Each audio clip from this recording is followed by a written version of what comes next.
नमस्कार, India daily देख रहे हैं आप। मैं हूं आपके साथ कंचन जसवानी। बुलेटिन की शुरुआत करते हैं बड़ी खबर के साथ, जो कि कोलकाता रेप मर्डर केस से आ रही है। इस मामले के सामने आने के बाद एक महीने में सुप्रीम कोर्ट में आज फिर सुनवाई हुई है। सुनवाई के दौरान सुप्रीम कोर्ट ने पश्चिम बंगाल सरकार को फटकार लगाते हुए सवालों के घेरे में खड़ा कर दिया है। घटना के 14 घंटे बाद एफआईआर दर्ज होने पर भी सुप्रीम कोर्ट ने सवाल उठाए हैं, जिसके बाद सुप्रीम कोर्ट ने 17 सितंबर तक ताजा स्टेटस रिपोर्ट मांगी है। साथ ही अस्पताल की सुरक्षा के लिए तैनात सीआईएसएफ कर्मियों को उचित आवास और सुरक्षा उपकरण देने के भी आदेश दिए गए हैं। सुप्रीम कोर्ट ने आरजीकर मेडिकल कॉलेज और हॉस्पिटल में हड़ताल कर रहे डॉक्टर्स को कल शाम तक काम पर लौटने को कहा है।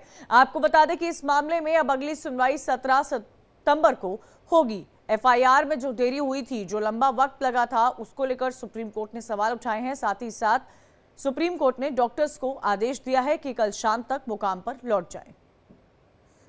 सुप्रीम कोर्ट ने डायरेक्शन दिया है कि कल 5 बजे तक डॉक्टर्स अपने काम पर आ जाएं, और अगर वे आ जाते हैं तो उनके विरुद्ध कोई एक्शन ना लिया जाए। साथ ही में अगर 5 बजे बाद यानी कल के बाद फिर भी कोई कंटिन्यू रहता है प्रोटेस्ट या डॉक्टर काम पर नहीं लौटते हैं, तो फिर स्टेट गवर्नमेंट जो है it is free to take any disciplinary action.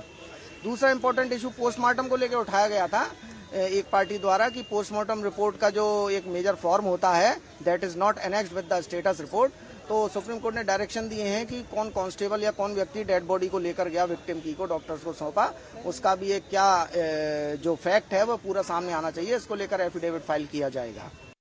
चलिए, ज्यादा जानकारी के साथ आशीष सिन्हा हमारे साथ जुड़ गए हैं। आशीष, बड़ा दिन और बड़ी खबर है। कोलकाता सरकार पर भी टिप्पणी की है सुप्रीम कोर्ट ने, साथ ही साथ डॉक्टर्स को भी ये डायरेक्शन दिया है कि कल शाम तक काम पर वापस लौट जाए, क्योंकि कोलकाता के डॉक्टर्स अब भी वहां पर लगातार स्ट्राइक पर बने हुए थे। और क्या कुछ जानकारी मिल पा रही है इस पूरे मामले में? देखिए, कई अहम आज सुनवाई के दौरान सुप्रीम कोर्ट ने टिप्पणियां की। सबसे पहले तो सुप्रीम कोर्ट ने एफआईआर जो दर्ज की गई थी 14 घंटे देरी से, उसको लेकर सुप्रीम कोर्ट ने सवाल उठाया। सुप्रीम कोर्ट ने कहा कि आखिर 14 घंटे देरी से एफआईआर क्यों दर्ज की गई। जो दूसरा सवाल सुप्रीम कोर्ट ने उठाया कि क्या सीबीआई को पूरे जितने भी सीसीटीवी फुटेज थे, क्या वो सौंप दिए गए हैं या नहीं दिए गए। अगर दिए गए हैं तो क्या इसकी गहनता से जांच हुई है। दरअसल सुप्रीम कोर्ट ये जानना चाहता था कि आरोपी के बाद उस कमरे में यानी सेमिनार रूम में और कौन गया था।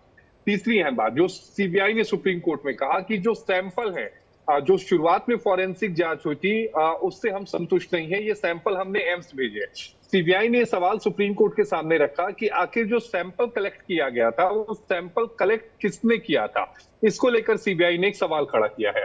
एक पहलू जब पश्चिम बंगाल सरकार की तरफ से ये कहा गया कि जो डॉक्टर्स हैं वो अभी तक स्ट्राइक पर हैं, तो सुप्रीम कोर्ट ने कहा कि जो डॉक्टर्स हैं वो स्ट्राइक खत्म करे, वापस आए। तो डॉक्टर्स की तरफ से ये कहा गया कि हमें सुरक्षा दी जाए, हमें बेसिक सुविधाएं दी जाए, तो हम काम पर लौटने के लिए तैयार हैं। सुप्रीम कोर्ट ने भरोसा दिया कि आपको जो सुविधाएं चाहिए, जो सुरक्षा चाहिए, जो सहूलतें चाहिए, वो पश्चिम बंगाल सरकार आपको उपलब्ध कराएगी। लेकिन कल शाम 5 बजे तक आप अपने काम पर वापस लौटो। अगर कल शाम 5 बजे तक आप अपनी ड्यूटी वापस ज्वाइन करते हो तो आपके खिलाफ राज्य सरकार कोई भी कार्रवाई नहीं करेगी। लेकिन अगर कल शाम तक भी आप अपनी ड्यूटी को ज्वाइन नहीं करते हैं तो फिर आप पर कार्रवाई करने के लिए स्वतंत्र है। एक और अहम याचिकाकर्ता थे इस मामले में, जो कलकत्ता हाईकोर्ट में याचिकाकर्ता थे सिंगल, उन्होंने एक अहम सवाल उठाया। उन्होंने ये कहा कि जो पोस्टमार्टम की गई, दरअसल वो पोस्टमार्टम के पहले एक चालान होता है, वो चालान आई नहीं थी और उसके पहले पोस्टमार्टम कर दिया गया। मामले की सुनवाई के दौरान सुप्रीम कोर्ट ने कपिल सिब्बल से पूछा कि वो चालान की कॉपी दीजिए। सिब्बल साहब ने कहा हमारे पास नहीं है। फिर सुप्रीम कोर्ट ने सीबीआई के वकील सॉलिसिटर जनरल तुषार मेहता से कहा कि भाई आप दे दीजिए, तो उन्होंने कहा कि हमारे पास भी नहीं है, इन्होंने हमें दी नहीं। फिर सिब्बल साहब ने कहा कि हम ढूंढ के देंगे। तो सुप्रीम कोर्ट ने यह सवाल उठाया कि बिना चालान की कॉपी का आखिर पोस्टमार्टम कैसे हो गया, क्योंकि नियम ये कहता है कि जब तक चालान नहीं आएगा आप पोस्टमार्टम कर ही नहीं सकते हैं। तो बहरहाल अगली जो सुनवाई होगी यानी मंगलवार को जो सुनवाई होगी, तो सीबीआई को अपनी स्टेटस रिपोर्ट दाखिल करनी पड़ेगी और पश्चिम बंगाल पुलिस को यह बताना पड़ेगा कि एक तो एफआईआर करने में 14 घंटे की देरी क्यों हुई, दूसरी ये कि क्राइम सीन से क्या किसी तरह की छेड़खानी हुई, और तीसरी बात ये बतानी पड़ेगी कि जो चालान था, जिस पोस्टमार्टम के चालान का जिक्र किया जा रहा है कि पोस्टमार्टम से पहले जो चालान होता है, वो चालान कहाँ है। जी ठीक है, तो कई सारे सवाल हैं जो यहाँ पर सुप्रीम कोर्ट की तरफ से सामने रखे गए हैं। पोस्टमार्टम से पहले चालान का जिक्र किया गया है।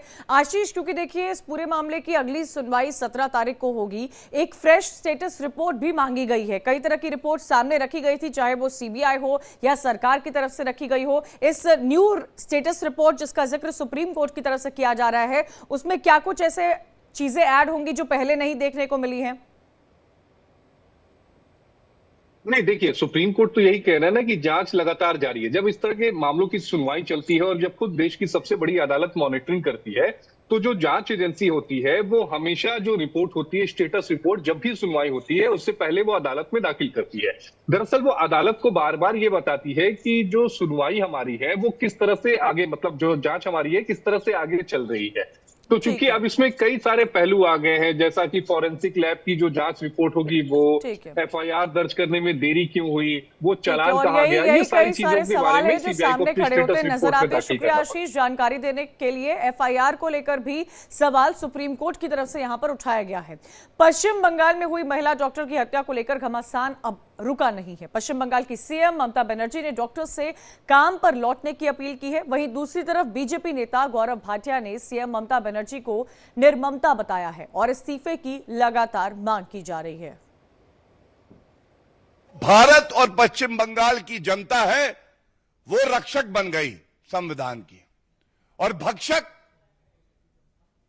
निर्ममता बनर्जी जो कि मुख्यमंत्री है पश्चिम बंगाल की, गृह मंत्री का विभाग है और स्वास्थ्य मंत्रालय है उनके पास,